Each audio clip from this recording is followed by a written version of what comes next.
సైతం 193 దేశాలతో కలిగినటువంటి యునైటెడ్ నేషన్స్ సైతం ఇప్పుడు ఇరాన్ పైన యుద్ధానికి అమెరికా అణుబాంబు వేయడానికి సహకరిస్తోందట. 10 సంవత్సరాల పాటుగా ఆ ఎన్జిఓ తరపున యుఎన్లో రిప్రజెంటేటివ్గా ఉన్నటువంటి మహమ్మద్ సఫా ఈ స్టేట్మెంట్ పాస్ చేశారు.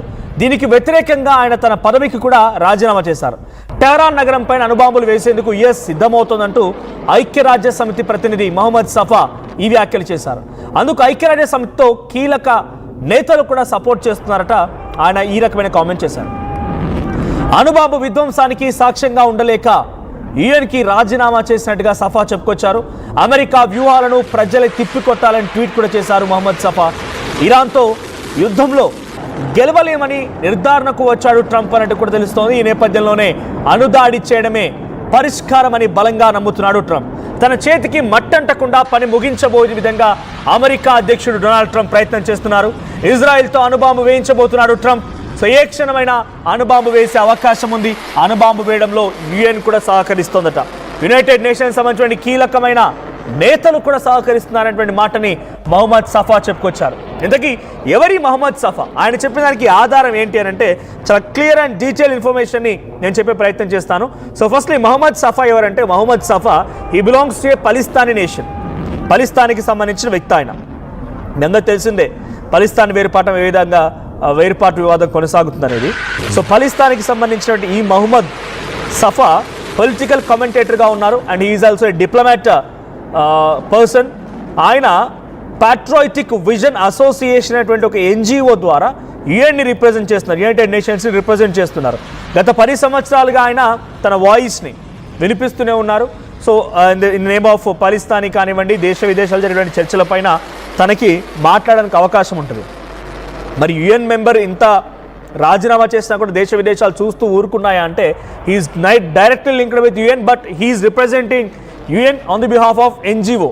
సో ఆయన ఇప్పుడు ఏం చెప్పారంటే 193 దేశాలకైనటువంటి యుఎన్ ఇప్పుడు అమెరికాకు సహకరిస్తున్నటువంటి మాటని మహమ్మద్ సఫా చెప్పుకొచ్చారు. ఇజ్రాయిల్ చేత ఇరాన్ పైన అణుదాడి చేయించాలనే ఒక ఉద్దేశంతో డొనాల్డ్ ట్రంప్ ఉన్నారు. ఇక డొనాల్డ్ ట్రంప్ ఆ రకంగా ఉండడానికి ఉద్దేశం ఏంటంటే రోజు రోజుకి అనుకున్న ప్రతిసారిలా తన అహంకారం మీద దెబ్బ కొట్టి ఇరాన్ ఆ యుద్ధాన్ని పెంచుతూనే ఉంది. బహుశా అమెరికా ఊహించి ఉండకపోవచ్చు. 1-2 రోజుల్లో ముగించేద్దాం అనుకున్న యుద్ధాన్ని సుమారుగా 30 రోజుల పాటుగా, అంటే నెల రోజుల పాటుగా కొనసాగించింది ఇరాన్. అమెరికా ఒక దాడి చేసిన వెంటనే దానికి ప్రతీకార దాడిలో భాగంగా గల్ఫ్ నేషన్స్ పైన ఇటు ఇరాన్ దాడి చేయడం, ఇరాన్ అలీ ఖమేనీ అంతమొందించిన అలీ ఖమేనీ కుమారుడు ముస్తబా ఖమేనీ ఇక్కడ మళ్ళీ ఆ పదవిని అధిరోహించడం, ఇలా అన్నీ జరుగుతూనే ఉన్నాయి. కాబట్టి భయం వణుకు పట్టుకుంది, భయపడిపోయాడు, ఓటమి భయం పట్టుకుంది. సో ఇవన్నిటి నేపథ్యంలో ఆయన ఇజ్రాయెల్ చేత డైరెక్ట్గా ఇరాన్పై అణుదాడి చేయిస్తా, ఇక అయిపోతుంది, ఒకటేసారి ఫుల్ ఫినిష్, అణుదాడి వద్దు అనుకుంటూనే స్వయంగా ఆయనే చేయించేటువంటి పనిలో ఉన్నారట. దీనికి సంపూర్ణమైనటువంటి సహకారం, మద్దతు అన్నీ కూడా అమెరికాకి యుఎన్లో ఉన్నటువంటి కీలకమైన నేతలు ఇస్తున్నారట. అంటే యుఎన్లో ఉన్నటువంటి కీలకమైన నేతలు ఎవరు? వివిధ దేశాలకు సంబంధించి ప్రతినిధులుగా ఉన్నవారు, వారంతా అమెరికాకి సపోర్ట్ ఇస్తున్నారంట. సో దీనికి సంబంధించి మహమ్మద్ సఫా మాట్లాడిన మాటలకి ఎటువంటి ఆధారం కానీ, ఒక క్లెయిమ్ కానీ ఎక్కడ ఎటువంటిది లేదు. బట్ ఆయన చెప్తున్న మాటలల్లా అక్కడ ఉన్నటువంటి పెద్దలు సహకరిస్తున్నారు. అందుకే అమెరికా ఇంత చేస్తూ ఉన్నా మౌనంగా ఉండిపోతున్నారు. ఇంతమంది ప్రాణాలను తీస్తూ ఉన్నా మౌనంగా ఉండిపోతున్నారు. ఇన్ని యుద్ధాలు చేస్తూ ఉన్నా మౌనంగా ఉండిపోతున్నారు.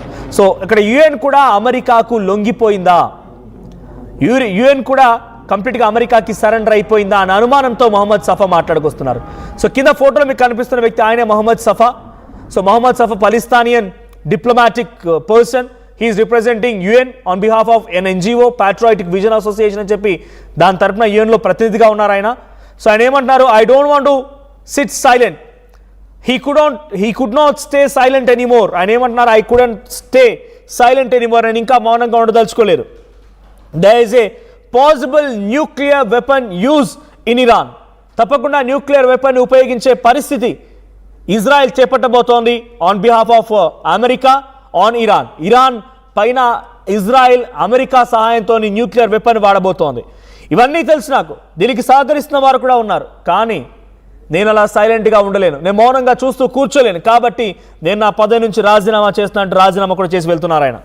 So some UN officials serving a powerful body చాలా పెద్ద హోదాలో ఉన్నటువంటి యుఎన్ అఫీషియల్స్ దీనికి వెనుక మొత్తం కర్త కర్మ క్రియాలాగా ఉన్నారని చెప్పి ఆయన చెప్తున్నారు. సో ఇజ్రాయెల్ని సపోర్ట్ చేస్తూ అటు ఇరాన్పై దాడి చేయించేందుకు అంతా కుట్ర పన్నుతున్నారన్నట్టుగా ఆయన మాట్లాడుతున్నారు. నాట్ ఓన్లీ మహమ్మద్ సఫానే కాదు, రీసెంట్ డేస్లో ఈ పదవిలో నుంచి ఎవరైనా రిజైన్ చేశారా ఈ స్థాయిలోనే అంటే కనుక నేను అదే విషయంపై సెర్చ్ చేస్తే అక్కడ చాలామంది గతంలో కూడా రిజైన్ చేశారు.